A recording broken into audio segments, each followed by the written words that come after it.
안녕하세요. 영화 콘텐츠 제작 크루 원더플로가 진행하는 팟캐스트 펀치 드렁크 무비에 오신 것을 환영합니다. 저는 진행을 맡은 샤프입니다. 여러분들도 한 번쯤은 꼰대라는 단어에 대해서 들어보신 적이 있으실 겁니다. 스스로의 구태의연한 사고를 타인에게 강요하는 사람을 일컫는 단어이죠. 약 10년 전부터 유행하기 시작한 이 표현은 권위주의적 위계를 통한 일반적 소통에 익숙하던 한국의 기성세대들을 당황시켰었는데요. 이를 계기로 우리 사회는 기존 방식에서 벗어난 신세대와 구세대의 새로운 소통 방식에 대한 논의를 시작하게 됐습니다. 오늘 소개할 영화 또한 이러한 문제가 화두에 올랐던 시기에 개봉하여 비슷한 주제를 다뤘었는데요. 30대의 젊은 CEO 줄스와 70대의 노년 인턴 벤의 성장과 우정을 따뜻한 시선으로 그려낸 이 영화는 경직된 권위에 기대는 것이 아닌 존중과 이해로 조언을 주고받는 새 시대의 소통관계를 제시하여 큰 인기를 끌었습니다. 펀치 드렁크 무비, 오늘의 영화는 2015년에 개봉한 낸시 마이어스 감독, 로버트 드니로, 애네 해서웨이 주연의 코미디 영화 인턴입니다. 영화 이야기를 시작하기에 앞서 함께 이야기를 나눌 패널분들 소개하겠습니다. 영화님, 양님, 무키님, 간단하게 자기소개와 함께 인사할 말씀 부탁드려요. 안녕하세요. 영화를 너무 사랑해서 영화 결혼을 꿈꾸게 된 영화입니다. 와. 안녕하세요. 이번 8기부터 새로 디자인팀에서 활동하게 된 양입니다. 제가 애프터 양이라는 영화를 정말 좋아하기도 하고 03년생 양띠라서 이렇게 닉네임을 지어보았습니다. 와. 안녕하세요. 저는 영화를 너무 사랑하고 좋아하는 이무기 무키입니다. 와. 그리고 저는 5기 6기 때 제로로 활동했고 이제 7기 때 쉬다가 못 버티고 8기로 돌아온 샤프라고 합니다. 와. 패널분들 소개도 마쳤으니 이제 펀치 드렁크 무비 인턴편 1부 시작하겠습니다. 1부에서는 영화의 전반적인 내용을 살펴보는 시간을 가질 예정입니다. 본격적으로 이야기를 하기에 앞서 영화에 대한 감상을 먼저 여쭤보고 싶은데요. 영화는 다들 어떻게 보셨나요? 무키님 먼저 말씀해 볼까요? 저는 이 영화가 2015년 작품이잖아요. 그래서 정확히 10년 전에 무키가 감상하게 됐었는데 그때 당시에는 굉장히 새롭고 신선하고 감동적이고 이런 영화라고 생각을 했는데 지금 저희가 한 일주일 됐나요? 본지? 이제 20 중반이 된 나이에서 다시 보게 되니까 감회가 새롭더라고요. 뭔가 되게 어떻게 보면 영화적으로도 미흡한 부분이 보인다거나 아쉬운 부분이 보인다거나 아니면 스토리적으로도 그렇게 새롭진 않은데 하는 모습들이 좀 있었어서 그런 부분에서 좀 아쉬움도 있었고 그때 당시에 뭔가 사회적인 분위기라든지 이런 것들도 다시 생각해 볼 수 있었어서 좋은 영화라고 생각을 했었습니다. 저희가 처음 볼 때는 되게 꼬꼬마였는데 이제 그쵸, 성인이 되니까 그쵸. 알고 싶지 않은 것들에 대해서 좀 맞아요. 많이 알게 돼서 영화의 다른 점들이 보이기 시작한 것 같아요. 맞습니다. 영화님은 어떻게 보셨나요? 저도 당시에 영화관에서 봤거든요. 네. 그때는 정말 미화가 된 듯 너무 네. 좋았어요. 특히나 그때 할머니하고 같이 봤었어가지고 그래서 더 유난히 이 영화가 우리 할머니의 모습을 그리고 있다 이렇게 느껴질 정도로 너무 좋았고 그 시절에는 이거 내 인생 영화? 약간 이럴 정도로 너무 그때 할머니하고 같이 봐서 유난히 더 추억이 됐던 것 같아요. 네. 지금은 인생 영화는 아니다. 그렇다고 할 수 있겠죠. 근데 뭐 영화가 좋아서 인생 영화가 될 수 있지만 경험이 좋아서 맞습니다. 줄 수도 있는 거죠. 맞아. 그 그쵸. 경험이 중요한 거니까. 그래서 그럼 다시 보는 경험도 좋다. 양님은 어떠셨나요? 저도 초등학생 때 극장을 가서 봤었는데 저는 오랜만에 다시 봐도 여전히 따뜻하고 좋더라고요. 그래서 커서 보이는 것들도 다른 재미로 느껴지는 저희가 어렸을 땐 오피스에 대해서 잘 모르니까 그쵸. 되게 따뜻한 사람, 되게 센스 있는 사람, 젊은 감각 막 이렇게 맞아. 하면서 봤는데 커서 보니까 조금씩 이제 다르게 보이기 시작하죠. 네, 이렇게 영화에 대한 감상을 나누고 보니까 과연 영화의 어떤 점들이 패널분들의 감상을 이끌었는지 점점 궁금해지는 것 같습니다. 그럼 본격적으로 영화 이야기를 시작해 볼까요? 무키님, 영화의 전반적인 줄거리에 대해서 소개해 주세요. 뉴욕의 인터넷 의료회사 어바웃 더 핏의 젊은 CEO 줄스는 자사의 시니어 인턴 프로그램의 일환으로 70대 노인 벤을 개인 비서로 들이게 됩니다. 프로그램의 회의적이었던 그녀는 처음엔 그를 불편해하며 거리감을 두었는데요. 그러나 벤은 특유의 연륜과 따뜻함으로 젊은 직원들과 어울리고 묵묵히 자신의 역할을 해내며 점점 줄스의 신뢰를 얻게 됩니다. 이후 두 사람은 직장 상사와 부하 직원 관계를 넘어 인생의 멘토와 멘티로서 깊은 교류를 하게 됩니다. 영화는 벤이 지원 영상을 녹화하는 장면으로 시작을 합니다.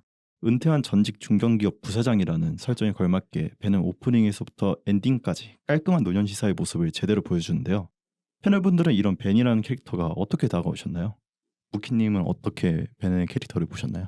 저는 굉장히 이상적인 할아버지상을 보여주지 음, 않았나 생각을 합니다. 어떻게 보면 한국 사회에서는 할아버지, 그러니까 노인 세대에 대해서 약간은 부양해야 되는 세대 이렇게 좀 인식을 하잖아요, 아무래도. 그렇죠. 근데 그런 거와 다르게 쿨해 보이고 또 반대로 양복을 갖춰 입고 그래서 유니콘 같은 존재이지 않나라고 또 생각을 했었어요. 네. 그래서 어떻게 보면 현실적이기보다는 정답을 보여주는 구원자 같은 음, 느낌이 들었어서 벤의 그런 캐릭터적인 부분이 지금 와서 보니 생각보다 비현실적으로 보이기도 했다라는 생각을 했던 것 같아요. 특히 한국 음, 사회에서 보이는 흔히 우리가 생각하는 그런 모습이 아니었지 않았나라는 생각을 해서 오히려 그런 캐릭터가 신선하게 다가왔던 것 같습니다. 보통 이제 노인을 하면은 조금 힘이 없고 그런 이미지를 생각하는데 굉장히 주체적이시죠, 벤 할아버지가. 굉장히 음. 주체적이시죠. 어딜 가든 상황을 이끌고 인사처럼 약간 그런 거 보면은 저희가 일반적으로 그리는 그런 할아버지의 상은 아니었던 것 같아요. 되게 활기차시고 음, 되게 음.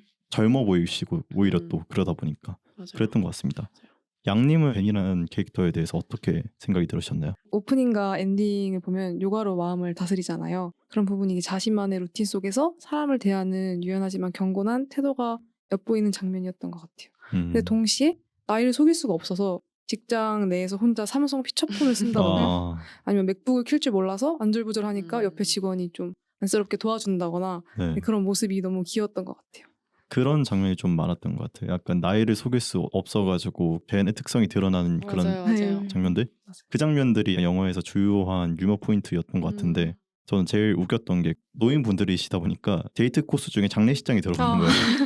저희 입장에서 좀 뜨악하잖아요. 장례식장이 그죠. 데이트 코스라는데. 근데 그분들한테는 그게 일상이 되어서 이제는 거기서 가는 것도 만남의 장소가 될 수 있다.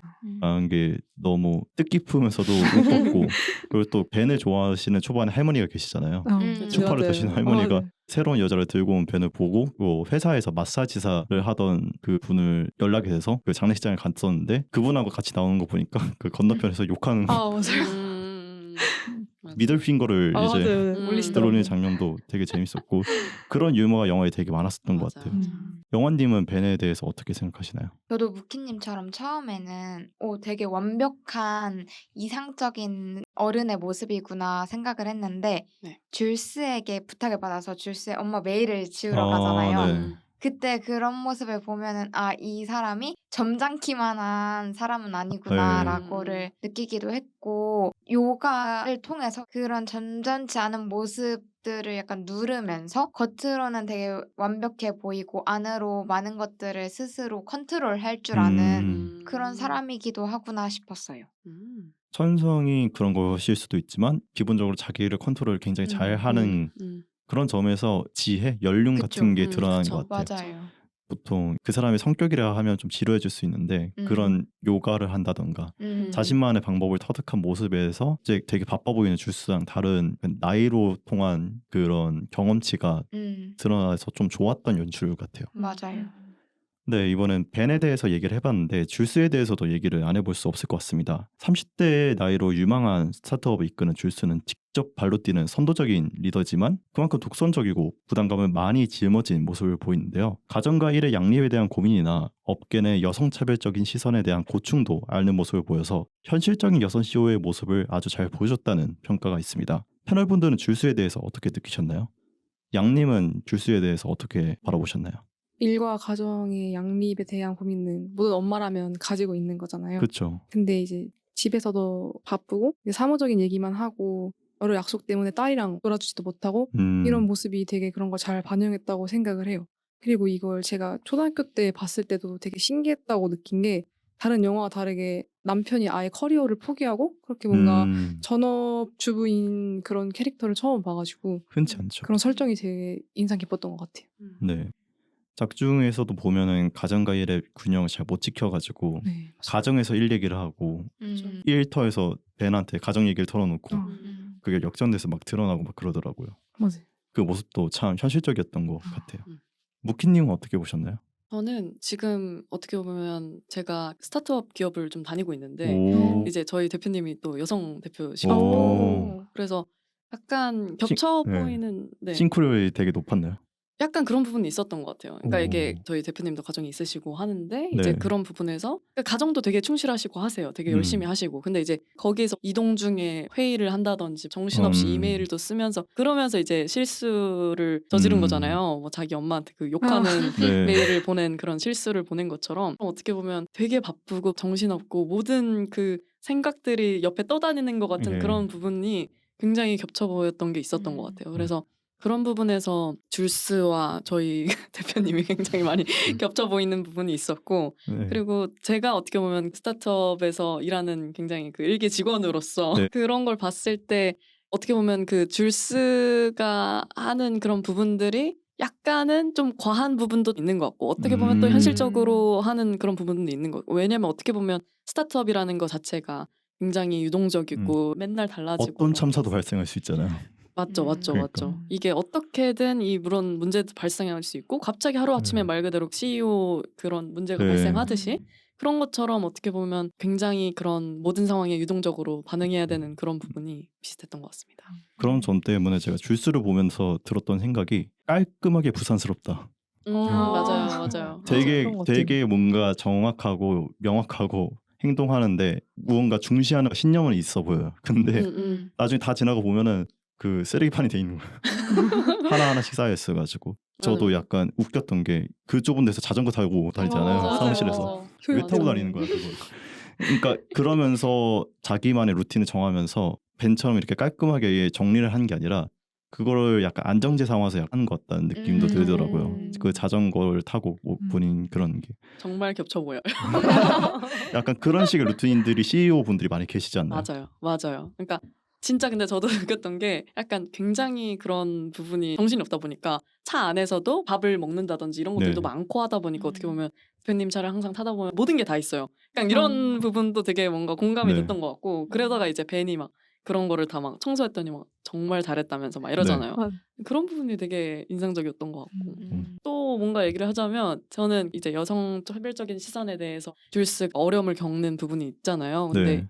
거기서도 어떻게 보면 제가 항상 대표님이랑 뭐 다 같이 이제 막 해서 외부 회의를 갔다 오고 하면은 항상 이제 그 남성 대표님인 혹은 아니면 좀 나이가 있으신 분들이 하시는 말씀이 여기는 이제 여성이 좀 많나 봐요. 이런 얘기를 하시는 거예요. 근데 이제 그냥 남성들이 다 와서 회의를 왔으면 그런 얘기가 있지 않았을 텐데 네. 그 저희끼리 갔었을 땐 항상 그런 얘기를 하시더라고요. 여기는 항상 다 이제 여성분들이 왔나 봐요. 뭐 의외인 이렇게 것처럼. 그런 얘기를 항상 듣다 보니까 좀 아무래도 줄스의 그런 상황이 10년이 지났지만 아직은 그런 인식 속에서는 남아있는 것 같다 이런 생각을 또 했습니다. 그 국중에서 줄스가 처한 상황이 그러니까 하버드 같은 최일류의 명문대 출신은 또 아니고 맞아요. 게다가 여성 출신이다 보니까 투자자들한테 대표를 바꿔라라는 압박은 계속 들어오고 맞죠. 근데 그 와중에 기업은 계속 커가고 있어서 할 일들은 많아지고 정확해요. 그러니까 줄스가 처한 상황이 그 스타트업 여성 CEO로서 섰을 때 마주하게 되는 과제들을 정확하게 보여준 그런 거라고 볼 수 있죠. 네. 맞습니다. 그래서 참 10년 전 영화인데도 현실을 잘 반영한 것 같아요.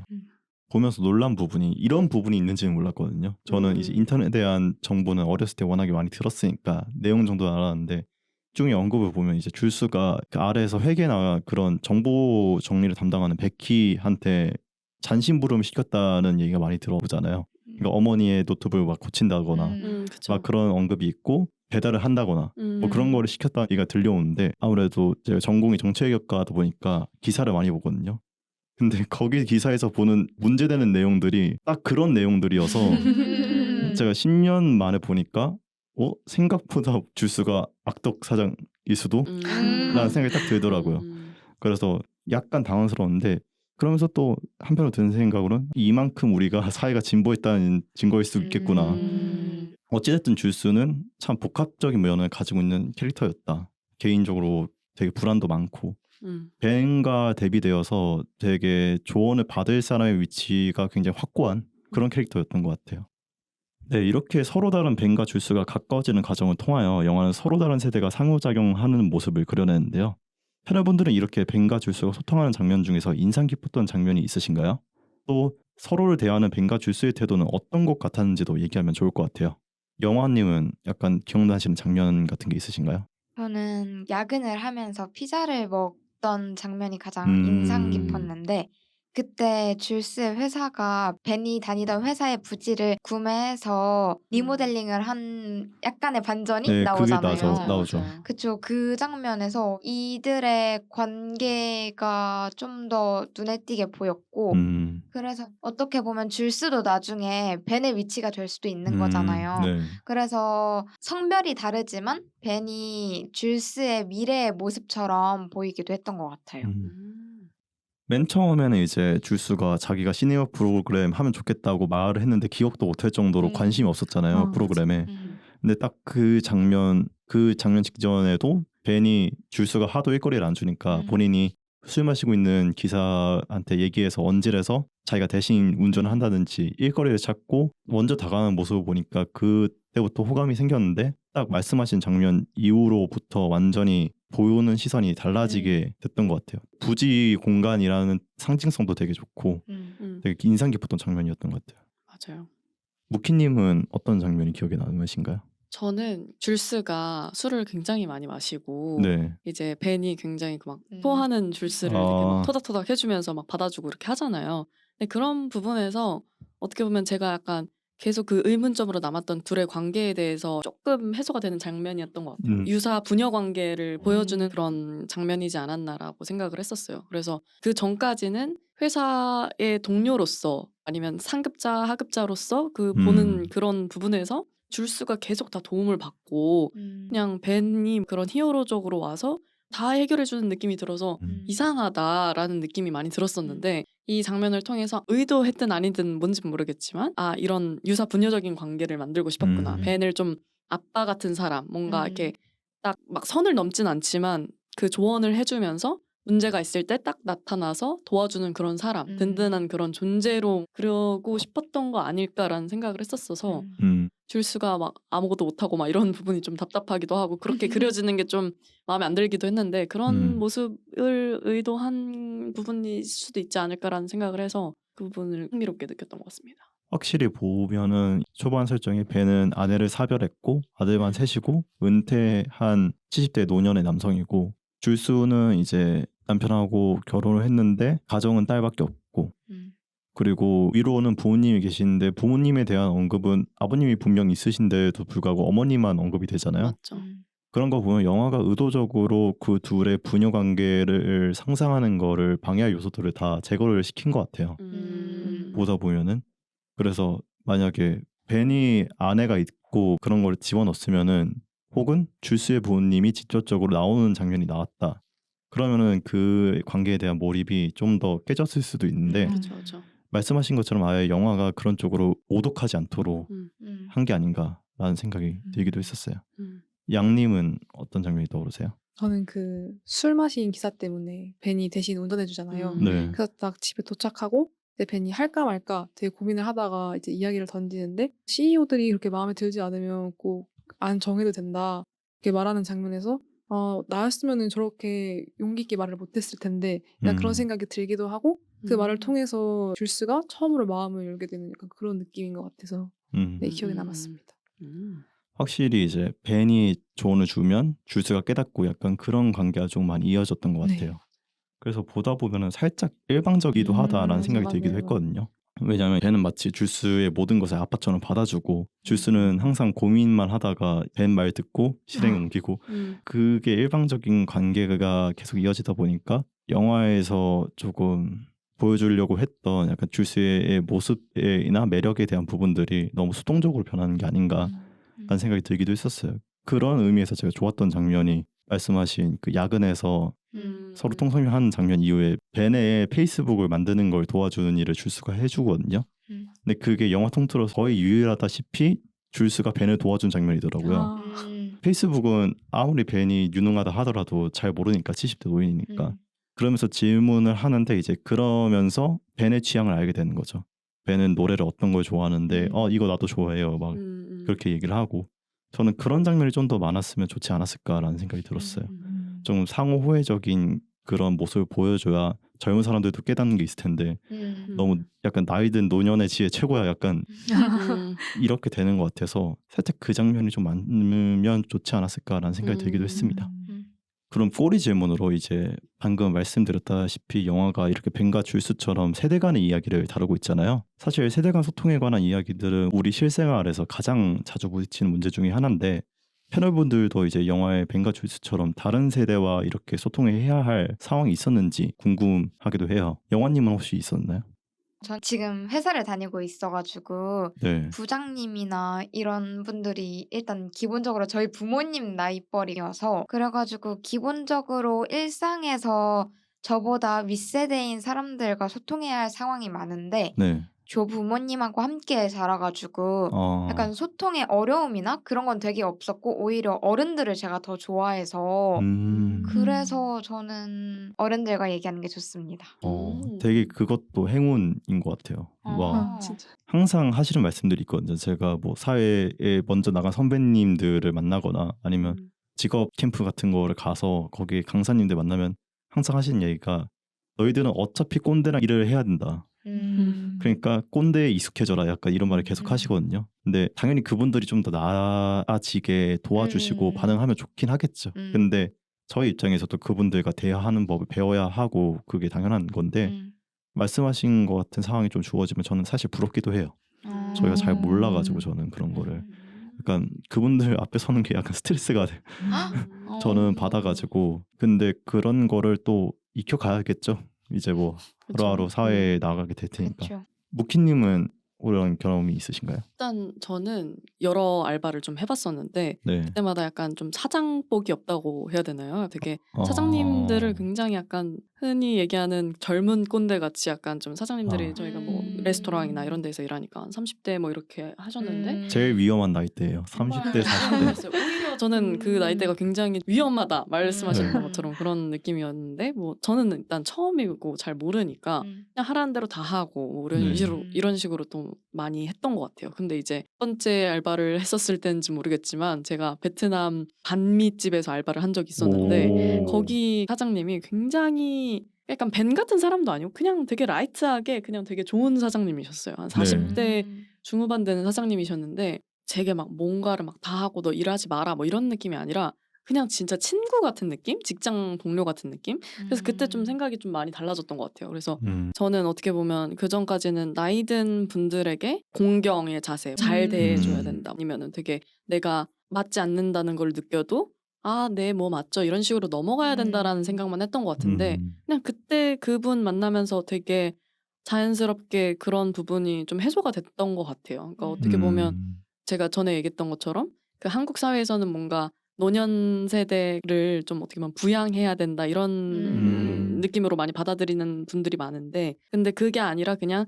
소통을 어차피 사람 대 사람이고 해야 되는 상황이라면 그냥 그런 것들을 다 배제하고 그냥 사람 대 사람으로 얘기를 하면은 문제될 게 없지 않나라는 생각을 하고 나서부터는 어차피 사장님이긴 하지만 그냥 직장 동료로서 얘기를 할 수도 있고 이런 부분이 있으니까 그때 되게 오히려 둘이 일하는 날이면 되게 재밌었고 막 이랬던 것 같아요. 말씀하신 부분이 이 영화가 인기가 있고 좋아하는 사람이 많은 이유인 것 같아요. 그랬던 것 같아요. 벤이 지혜가 많고 그런 것이 굉장히 매력적이기도 하지만 제가 생각했을 때 벤의 가장 큰 매력은 젊은이의 얘기를 듣는 자세라고 맞아요. 생각하거든요. 사실 베키나 그 아래 남자 직원 데이비슨 뭐 그런 직원들과 나눈 얘기 보면 사실 무례하거든요. 사실 살짝 그 선을 타고 있어요. 그 무례와 친근한 사이에서 베키는 아니 인턴님은 뭐 벤님은 저보다 50살도 더 많으신데 왜 벤님을 줄수가 저보다 더 신뢰하는 거죠? 막 이렇게 얘기하기도 하고. 근데 그 장면을 그냥 허허 그리고 웃고 넘어가잖아요. 그러니까 벤이 되게 좋은 이유는 그런 식의 젊은이의 자유로움 그런 태도나 그런 것도 넘어갈 수 있어. 그렇게 넘겨갈 수 있어. 라고 자세를 갖추고 그 다음에 조언을 하는 그런 태도기 때문에 말씀하신 매력이 되게 사는 것 같아요. 그래서 이 영화를 좋아하는 이유 중에 하나가 그거지 않나 싶습니다. 양님은 뭐 경험 있으신가요? 저는 지금 현재 카페에서 아르바이트를 하는데 네. 그 동네 특성상 주 고객분들이 다 어르신들이세요. 네. 네, 확실한 건 이제 벤처럼 여유롭고 점잖으신 분들은 제가 거의 본 적이 없어가지고 네. 그래서 좀 벤이라는 캐릭터가 더 이상적인 캐릭터가 아닐까라고 생각을 했습니다. 벤 같은 캐릭터는 벤같이 입고 나타나요. 근데 그거 진짜인 것 같아요. 그건 진짜인 맞아요. 것 같아요. 저도 이제 영화관을 몇 번 가보면은 예술영화관에 어르신분들 많거든요. 저는 알바를 한 적은 없는데 이제 마주치다 보면은 이런 말씀이 좀 차별적이라고 들릴 수도 있겠지만 복장에서 약간 느낌이 와요. 맞습니다. 근데 그게 틀린 적은 별로 없었던 것 같고, 그러니까 옷을 갖추는 것도 본인의 마음가짐을 나타내는 요소이니까 그런 게 보이지 않나. 그러니까 벤이 그렇게 매력적인 거다라는 생각이 드는 것 같아요. 정말 이제 벤을 보면 좀 따뜻하다는 마음이 절로 들잖아요. 그 미소를 보면. 맞아요. 저는 그 옷 얘기하니까 생각났는데 저는 이렇게 그 겹치는 모습이 뭔가 있는데라고 생각을 했는데 킹스맨의 그 아. 매너의 그런 부분에서 벤이 갖고 있는 생각 자체가 신사적 그런 모먼트, 클래식이 가지고 있는 매력을 한껏 보여주는 인물이지 않았나. 네, 약간 우리가 기대하는 노년에 대한 환상, 이미지, 판타지적인 맞아요. 판타지를 가장 잘 적용시킨 캐릭터가 맞아, 벤이 맞아. 아닌가 싶습니다. 네, 이렇게 따뜻한 매력을 가지고 있는 영화이지만 후반으로 갈수록 약간 호불호가 갈리게 되는 부분도 있었던 것 같아요. 이제 대표적인 게 줄스의 남편인 맷이 바람을 피는 부분에서의 문제인데, 패널분들은 이러한 전개에 대해서 어떻게 생각하시나요? 무키님은 어떻게 생각하셨나요? 제가 가장 이 영화에서 충격적이고 마음에 안 들었던 장면 네. 중에 하나인데요. 그러니까 맷이 바람에 폈다는 그 사실 자체도 이 영화 극 중에서의 그 전개 흐름이나 이런 부분에서 좀 앵스러운 부분이 네. 있었던 것 맞아요. 같아요. 그러니까 갑자기 왜 바람 피는 모습이 나오지? 이 CEO가 뭐 스타트업에 들어오고 줄스가 그걸 CEO를 떠나고 뭐 이런 것만 해도 지금 모자란데 이런 것까지 왜 이 스토리에 네. 들어와야 되는 거지라는 좀 뜬금없는 전개였던 것 같아요. 그러니까 줄스를 선택의 기로, 그 실현으로 만들고 네. 싶어서 이런 설정을 넣은 것 같은데 그런 부분에서 좀 아쉽지 않나라는 생각이 들었던 것 같고, 또 한편으로는 그거를 이제 벤이 발견을 하고 어떻게 말을 할까 하는 그런 모습들이 있잖아요. 그래서 네. 그런 부분에서 벤과 줄스의 그 관계를 좀 더 가까이 할 수 있는, 좀 더 그런 멘토 멘티처럼의 그런 관계가 아닌 좀 더 인간 대 인간으로서 좀 더 가까워지게 하는 그런 계기로서 또 작용한 것 같아서 그런 부분은 좀 괜찮았던 것 같긴 해요. 근데 이제 그래도 네, 그래도 그런 게 어색하기도 했고, 또 이제 마지막에 가면은 좀 엔딩을 보시면 알겠지만 용서를 해주잖아요. 네. 그래서 이게 굉장히 정말 충격을 먹었어요. 제가 네. 그걸 보고. 그래서 영화를 그때는 되게 막 감동적이다 막 이런 생각을 했었던 것 같은데 네. 지금 보니까 너무 어이가 없는 거예요. 그러니까 네. 뭐 서사가 있는 것도 아니고 그냥 아니, 사실 서사가 있어도 이상하죠. 그래서 네. 그런 부분이 좀 너무 아쉬웠다. 저는 보면서 어떤 생각이 들었냐면, 감독님이 각본을 쓰다가 막히셨나? 그 정도로. 뭔가 상업 영화잖아요. 그러니까 근데 그건 그런 것 같아요, 진짜. 상업 영화니까 할 건 해야 되잖아. 약간 그런 느낌이 있었어요. 맞아. 이게 반전이 좀 잘 써먹으면 좋은데 반전이 조금 안 맞다 싶으면은 그 반전의 맞아요. 전개가 먹히는 부분이 생기거든요. 저도 굳이 줄수를 약간 이렇게까지 실현을 줘야 되나. 근데 맷의 바람이 들어가면서 그 전에 논의했던 그 줄수의 고민들 있잖아요. 가정과 일의 양립에 대한 부분. 막 그런 부분에 대한 섬세한 논의들이 되게 그런 걸로 좀 덮여지는 게 약간 전 아쉬웠어요. 맞아요. 그렇게 되면 결국 그냥 줄순 천사 이렇게 돼버리니까 그러니까, 그런 부분들은 조금 다른 논의잖아요. 음. 그래서 그런 부분에 대해서 좀 아쉬웠던 것 같아요. 양님은 어떻게 생각하시나요? 사실 줄스 캐릭터 설정도 그렇고 이제 영화 초반에서부터 계속 던지는 메시지는 확실하잖아요. 네. 그래서 어떤 의미에서 그런 장면을 넣었는지는 이해가 가긴 하지만 네. 굳이였던 것 같아요. 굳이 그 바람이라는 장치를 사용을 했어야 될까라는 네. 생각이었습니다. 영화님은 어떻게 생각하시나요? 저도 약간 또잉스럽기는 했는데 가장 또잉스러웠던 건 그래 바람의 소재가 쓰일 순 있지만 그거를 줄스가 용서를 했다고? 네. 이 점이 약간 가장 충격적이기도 했는데 조금 덧붙여 보자면 줄스가 샤프님이 말씀하신 것처럼 양립에서 되게 고민을 하고 있잖아요. 네. 일과 사적인 문제에서. 그래서 가정을 챙기지 못하고 맷이 자신의 커리어를 버리고 가정을 선택한 거잖아요. 그것에 대한 미안함이 있다고 생각을 해서 줄스가 용서를 한 건지 네. 라는 생각이 들긴 하더라고요. 네. 저는 그 부분이 가장 아쉬웠던 포인트였던 것 같아요. 오히려 줄스가 그때 맷의 이야기를 듣고 띵 하면서 뭔가 내가 잘못했구나. 그러니까 네. 내가 이 가정의 불화를 만든 거 아니면 가정의 그런 음. 이슈를 만든 거는 네. 내 책임이구나라고 생각을 하게 만든 것 자체가 그것도 이게 굉장히 어. 가스라이팅적인 부분이었지 않았나라는 생각까지 하면서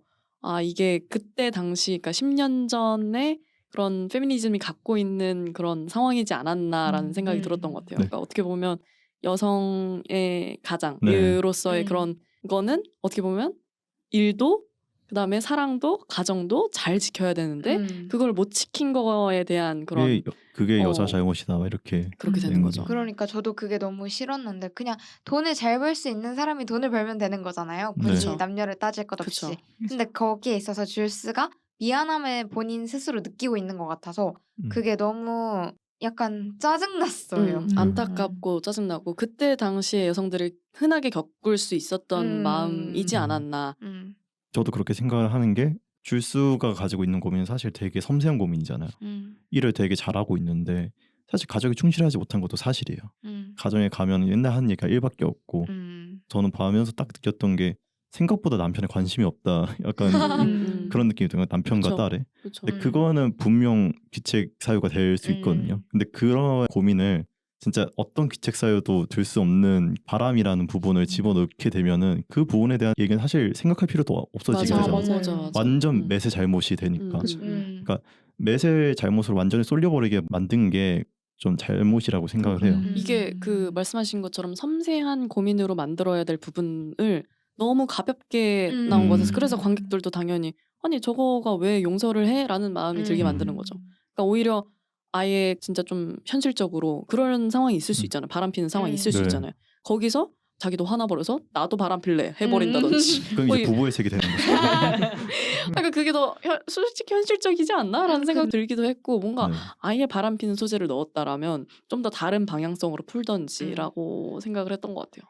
그 장면 이후에 이제 엔딩으로 이어지는 게 그 장면이 딱 끝나고 나서 이제 줄수가 나 남자 CEO로 교체 안 하겠다 결정을 딱 내리고 그 다음에 이제 가쁜 요가로 이제 가잖아요. 그죠. 근데 거기까지의 흐름이 너무 김이 빠졌던 것 같아요. 갑자기 뭐지?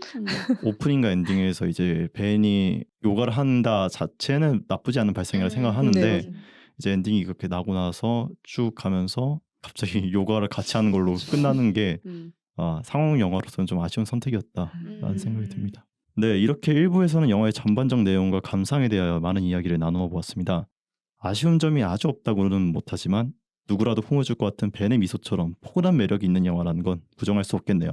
마음이 꿀꿀하거나 위로가 필요한 날에는 더욱 이 영화를 찾고 싶어질 것 같아요. 2부에서는 영화를 둘러싼 비하인드 스토리와 이모저모에 대해서 다룰 예정이니 끝까지 들어주시길 바랍니다. 영화의 산뜻함을 더해주었던 사운드 트랙이죠. 시어도어 샤파이로의 Love and Work를 들으면서 1부를 마무리하겠습니다.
펀치드렁크 무비 인턴편 2부 시작하겠습니다. 2부에서는 영화 한 파크를 둘러싼 비하인드 스토리와 1부에서 못다한 영화에 관한 이야기를 하려고 합니다. 1부에서는 이제 줄거리에 대해서 그리고 캐릭터에 대해서 얘기를 하다 보니까 영화의 연출에 관한 이야기를 못했는데 그 얘기를 좀 더 하면 좋을 것 같아요. 엄청나게 강렬한 연출이 있었던 건 아니지만 상업 영화를 잘 만드는 헐리우드답게 군더더기 없는 조금 안정적인 편집이 인상적이었던 것 같아요. 패널분들은 전체적으로 영화의 연출과 전개에 대해서 어떻게 평가하시나요? 무키님은 어떻게 평가하시나요? 저는 로맨틱 코미디 영화를 굉장히 좋아하거든요. 네. 그냥 진짜 막 딴짓하면서 보기 좋은 그런 영화 있잖아요. 네. 그런 영화 되게 좋아하는데 이 낸시 마이어스 감독이 그런 로맨틱 코미디 영화로 굉장히 네. 유명한 감독이고 그런 할리우드에서 굉장히 오랫동안 이제 연출을 많이 해오신 감독이기 때문에 로맨틱 홀리데이도 감독하셨고. 그쵸. 아무래도 그런 부분에서 인상적으로 막 영화적으로 되게 시네마틱한 그런 네. 연출은 없지만 이 로맨틱 코미디가 갖고 있는 그런 그 미국식 툭툭 던지는 그런 개그들이 굉장히 매력적인 영화였던 것 같긴 해요. 그래서 벤이 이제 나이가 70대고 한데 굉장히 급속도로 성장하고 있는 스타트업에 들어간다는 설정 자체, 둘이 안 맞는 설정 자체에서 온 신선함도 있고 거기서 갖고 오는 재미있는 코미디적인 요소들이 있었던 것 같아서 네. 로맨틱 코미디를 굉장히 좋아하는 입장으로서 굉장히 재밌었던 영화였던 것 같아요. 그런 부분에서는. 저도 딱 드는 생각이 옛날에 이동진 평론가님이 하셨던 말씀이 떠오르더라고요. 할리우드가 세계 최고의 영화계인 이유는 폴 토마스 앤더슨 감독이나 뭐 웨스 앤더슨 그런 감독이 나오는 것도 최고의 영화계인 이유 중에 하나이지만 상업 영화에서도 걸작이나 명작들이 나온다는 점에서 최고의 영화계라고 말한 적이 있었거든요. 그렇죠. 저는 인턴이 걸작이라는 얘기는 아니에요. 근데 어떤 점을 느끼냐면 진짜 이렇게 보장된 정도로 안정적이게 영화를 만들 수 있는 영화계는 전 세계에 미국밖에 없다라는 생각이 딱 들더라고요. 미디어 커뮤니케이션 학과도 복수 전공을 하고 있는데 제가 놀랐던 점은 영화의 초중반을 딱 보는데 편집에서 군더더기가 아무것도 없는 거예요. 그러니까 군더더기가 없다는 말은 이 정도 컷을 보여줬으면 다음 컷에서 건너가기 전에 인서트 하나 더 넣는다거나 조금 다른 장면을 좀 넣는다거나 그런 게 있을 수 있잖아요. 근데 그런 장면이 하나 없이 딱 그 장면에 필요한 정보, 감정만을 전달하기 위한 최소한만 갖춘 샷들로 따다다닥 이렇게 연결을 하더라고요. 베테랑 같은 느낌이 딱 네. 들어요. 진짜 안정적으로 공정을 관리하는 그런 공장의 느낌처럼 딱 찍어냈는데 뭐 공장이라고는 하지만 저는 그런 게 진짜 안정적인 영화계라고 생각을 하거든요. 저도 500일의 썸머 보면서도 그렇게 느꼈었는데 초중반까지는 진짜 이 정도면은 되게 재밌게 볼 수 있겠네 싶었던 것 같아요. 편집만으로도. 영화님은 어떻게 보셨나요? 저는 솔직히 전개에 있어서 좀 아쉬움이 많았어요. 솔직히 벤이라는 인물과 줄스라는 인물이 상반됐다는 점에서는 되게 흥미로웠거든요. 근데 네. 벤이 나이가 많지만 인턴으로 들어온 거잖아요. 네. 근데 줄스는 CEO잖아요. 그러면 네. 보통 CEO가 인턴에게 알려주는 게 많은 게 정상이잖아요. 네. 그렇죠. 근데 이미 벤은 많은 걸 알고 있다는 시니어라는 점에서 네. 줄스한테 가르쳐 주는 게 더 너무 많은 거예요. 그렇죠. 그렇죠. 그런 점에서 약간 조금 아쉽더라고요. 굳이 왜 인턴 CEO 이유가 그러니까. 이미 알고 있는 게 많은데 음. 굳이 왜 그냥 인터넷 이런 거 알려주고 맥북 알려주고 이러니까 조금 아쉬움이 많긴 하더라고요. 그래서 줄스가 벤한테 알려주는 장면들이 좀 더 많았으면 어땠을까 하는 생각도 들었어요. 결점 정도는 있어줘야 줄스랑 상호회적인 맞아. 관계가 맞아요. 형성이 되는데 벤이 너무 완벽하다 보니까 맞아요. 뭐 인턴이 아니라 무슨 참모야? 약간 그러니까. 그런 느낌이 드는 거예요. 인턴일 필요가 없어진 거죠. 그 음. 캐릭터가. 그래서 그런 점은 조금 아쉬웠던 것 같아요. 양님은 어떠셨나요? 저는 이걸 연출적인 부분이라고 해야 될까요? 벤이라는 캐릭터랑 대비를 시키려면 그 당시에 되게 트렌디했던 것들이 되게 많이 들어가잖아요. 네. 그 예를 들어서 사무실 배경이라던가 뭐 사람들이 가지고 있는 소지품들 같은 게 네. 되게 그런 거에서 신경을 썼다고 느낀 게 그 당시에 트렌디했던 거면 10년 전인데 지금 보면 촌스러워야 되는 게 맞잖아요. 네. 근데 지금 봐도 촌스럽지가 않더라고요. 그래서 네. 그런 부분을 되게 감독님이 신경을 많이 쓰셨구나. 약간 그런 걸 느꼈던 것 같습니다. 노래도 되게 잘 넣으시더라고요. 막 캔드릭 라마의 아이 같은 거 맞아요. 메건 트레이너 뭐 All About the Bass 제가 알아보니까 그때 낸시 마이어스 감독님이 60대 중후반이셨어요. 이제 여성 감독님이신데 낸시 마이어스 감독님은 이미 49년생이시거든요.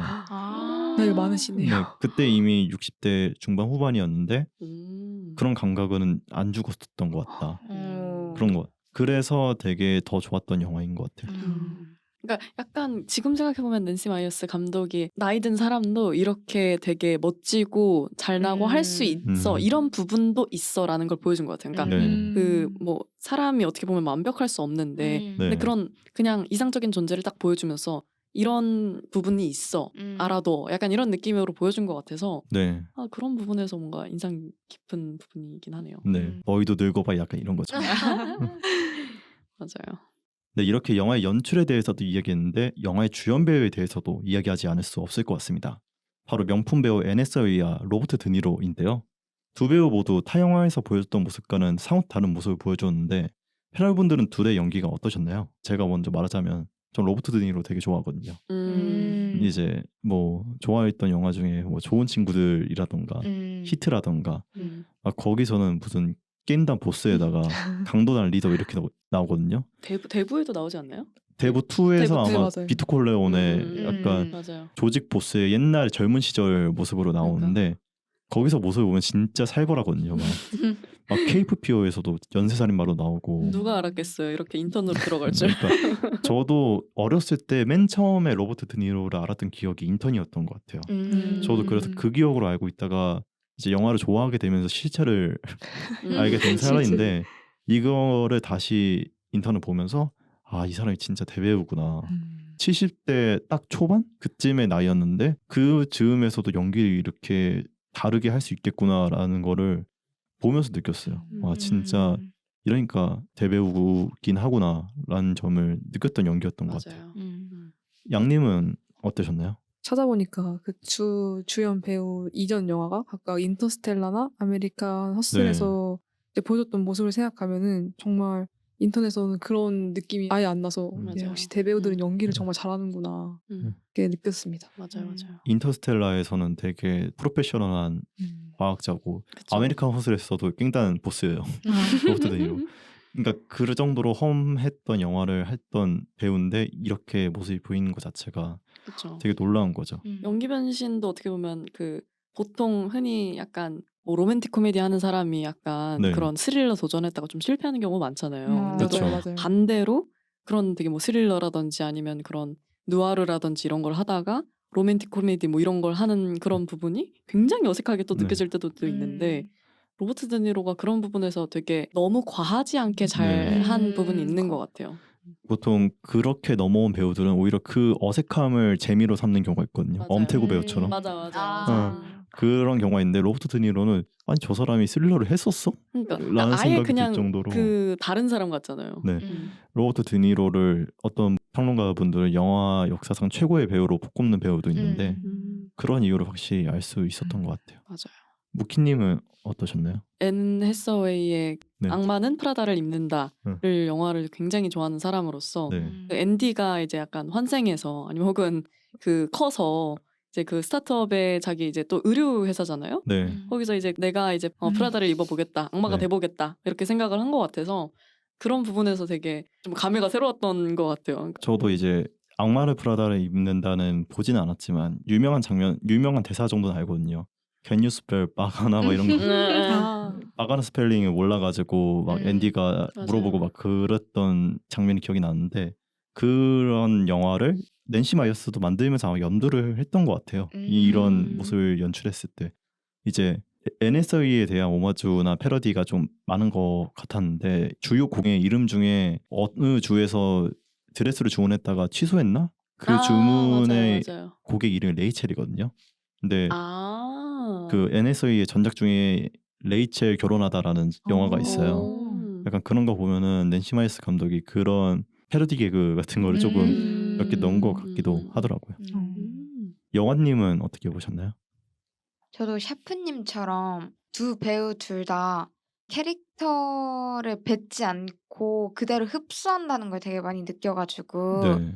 그래서 되게 좋았고 특히 로버트 드니로 같은 경우엔 이 전작에서 말씀하셨던 것처럼 계속 보스 깽단 이런 네. 걸 했는데 그 인턴 이후로 거의 그런 역할보다는 오히려 푸근하고 네. 따뜻한 역할을 주로 해가지고 곧 아마 개봉할 영화들에서의 역할들도 이런 류인 걸로 알고 있어가지고 네.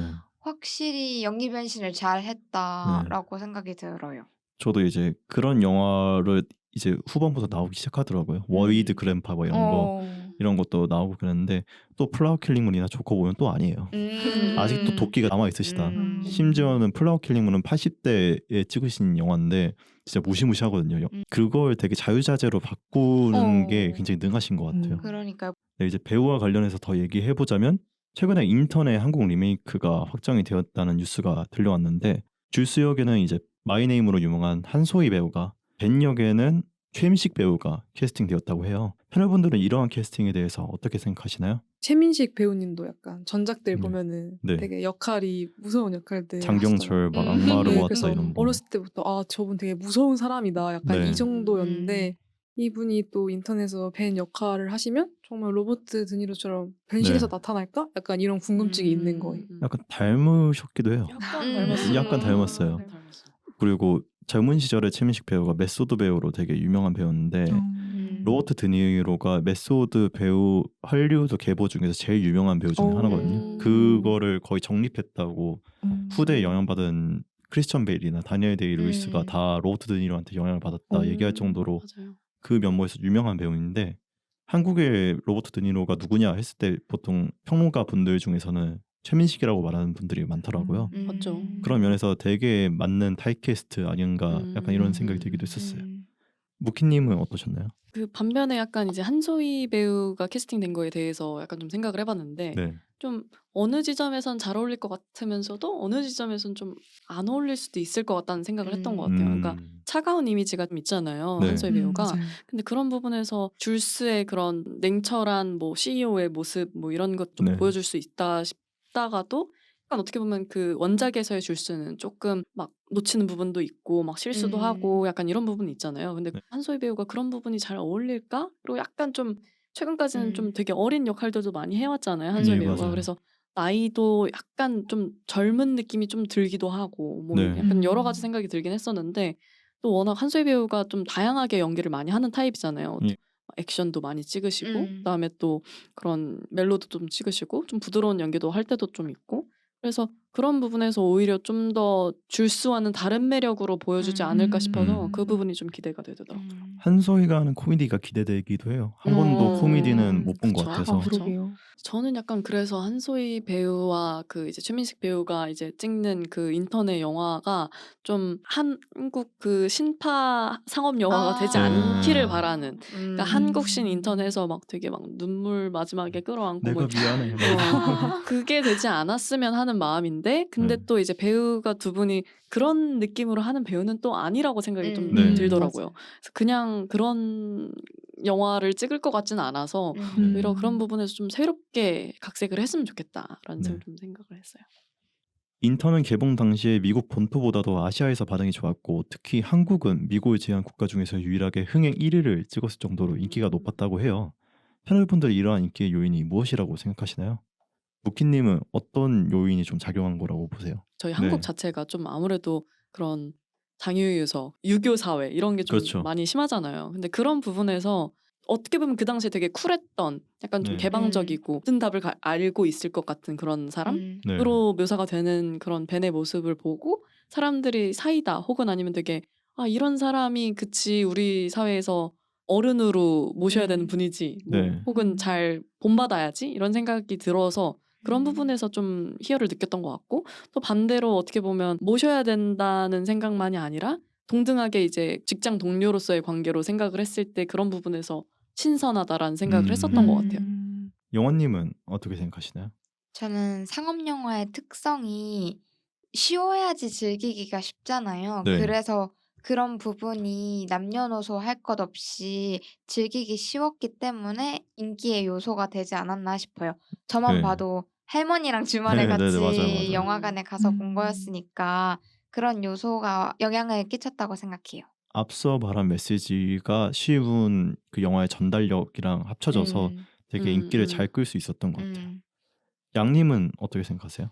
가뜩이나 유교적인 분위기가 있는데 네. 그럼 더 되게 폐쇄적인 조직 생활에서 약간 벤 같은 할아버지를 바라지 않았을까. 네. 약간 너무 이미 치여 있으니까 그런 이상을 보지 않았을까라는 생각을 합니다. 그때도 이제 그렇겠다. 막 꼰대론이 막 들끓었던 그쵸, 시기였으니까 그쵸. 이상적인 어른에 대한 갈망도 있었을 네. 거 아니에요. 음. 그러니까 이런 영화가 흥행한 것도 부자연스러운 맞아요. 일은 아니다. 맞아요. 그랬던 것 같아요. 네, 이렇게 동양 지역에서 인기가 많긴 하였지만 뭐 앞서 말씀드렸다시피 세부적으로 볼 때는 정서상 약간 다른 부분도 있었어요. 이제 한국 리메이크를 한다고 했으니까 이제 리메이크를 할 때 우리나라에서는 좀 이 부분을 바뀌게 반영을 해야 된다 하는 요소들이 있으셨나요? 무키님 먼저 말씀을 해주세요. 저는 좀 많은데요. 사실 일단 기본적으로 좀 얘기를 하자면 저는 약간 이 영화가 그전에도 말씀을 드렸지만 약간 페미니즘적으로 얘기를 하고 싶은 부분들이 있었던 것 같은데 네. 좀 부족한 부분들이 좀 있었잖아요. 어색한 부분. 네. 그래서 그런 게 이제 10년이 지났을 때 10년이 지난 25년에 인턴이라는 영화를 찍었을 때 그런 부분에서 좀 더 발전된 모습을 보여줬으면 좋겠다. 너무 단편적인 모습으로 여성 대표상을 그리고 좀 나이든 노인의 상을 그린 부분도 좀 있지 네. 않는 것 같다라는 생각이 들었어서 그런 부분에서 좀 더 약간 입체적으로 좀 캐릭터를 좀 네. 그려냈으면 좋겠고 그리고 그 약간 저는 중간에 생각했던 부분 중에 하나가 아무리 이게 노인으로서 들어왔고 벤을 좀 더 캐릭터를 좀 중심에 두고 싶어하는 느낌은 들었는데 네. 그 동료를 좀 더 다뤄봤으면 어땠을까라는 음. 생각을 아. 했어요. 그래서 벤과 들어온 같은 이제 그 할아버지 할머니들이 좀 있었잖아요. 그래서 그 모습을 입사할 때만 보고 아예 못 봤거든요. 제가 좀 맞아. 안 좋게 봤던 부분 중에 하나가 이제 중간에 벤이 휴가를 갔나? 그래가지고 보리스란 할머니가 대신 맞아요, 맞아요, 주차를 맞아요. 연주 그때 이게 맞아, 해줄 때 맞아. 근데 약간 편견 중에 하나가 여성 운전자는 그쵸. 운전을 음, 못한다 음, 그런 게 있잖아요. 근데 벤은 되게 깔끔하고 저기 하는데 도리스가 딱 와서 운전하니까 주스 실망하고 사고 맞아요, 바로 맞아요, 나고 맞아요, 맞아요. 대신 운전하고 약간 그게 음. 스테레오타입을 좀 이용한 부분이 있거든요. 맞아요, 맞아요. 그런 부분에서 좀 지금 생각해보니까 가장 아쉬웠던 장면 중에 하나가 아니었나 맞아요. 싶어요. 영화님은 어떻게 생각하시나요? 저는 벤과 줄스의 관계가 너무 일방적이었던 점이 가장 아쉬웠었어서 네. 그래서 벤을 너무 이상적이지 않게끔 맞아요. 네. 약간의 빈틈을 주어서 그걸 줄스가 보완해주는 듯한 이런 쌍방향적인 관계로 좀 더 묘사가 되면 좋겠다고 싶었습니다. 최민식이 좀 더 고집이 있어야 돼요. 맞아요, 맞아요. 양님은 어떻게 생각하시나요? 그 잔심부름 시키는 장면이 좀 아, 그랬어서 줄스가 카페로 찾으러 가잖아요. 네. 그래서 벤이 음료 8잔씩 막 들고 나오는데 순간적으로 약간 철렁하더라고요. 그래서 좀 마음이 아파가지고 네. 한국에서 그러면 약간 시청자들이 좀 되게 줄스 저래도 되는 거야 이러고 좀 네. 공감을 못하지 않을까라는 생각을 해서 다른 네. 장면으로 대체했으면 좋겠습니다. 사실 아까도 말했지만 따지면 문제될 장면은 많아요. 음. 엄마 메일 삭제하러 주거 침입한 것도 말도 안 돼. 말도 안 돼. 전 그 장면이 조금 전개상으로 안 맞는 장면이긴 한데 전 영화에서 그 장면이 제일 좋거든요. 그죠, 저도. 그러니까 너무 웃겨가지고 근데 엄마 메일 삭제하는 것도 그렇고 잔심부를 시키는 것도 그렇고 그런 장면들은 조금 우리나라의 이해도를 위해서는 제거하는 게 좋다 그런 생각이 들기도 했던 것 같아요. 근데 오히려 약간 그런 걸로 되게 재미있을 수도 있지 않을까라는 생각을 하거든요. 한국 사회에서는 네. 그게 되게 어색하고 이상하잖아요. 맞아요. 막 네. 어른한테 그걸 시킨다. 그리고 또 운전을 또 시킨다. 그 기사도 아니고 어떻게 보면 동료인데 네. 그런 거 자체가 되게 이상하지 않을까 또 싶은데 근데 이제 그거를 뭔가 동료 관계에서 본다. 아니면은 뭔가 네. 어떻게 보면 하급자이긴 하잖아요. 그러니까 나이적으로 보면은 당연히 네.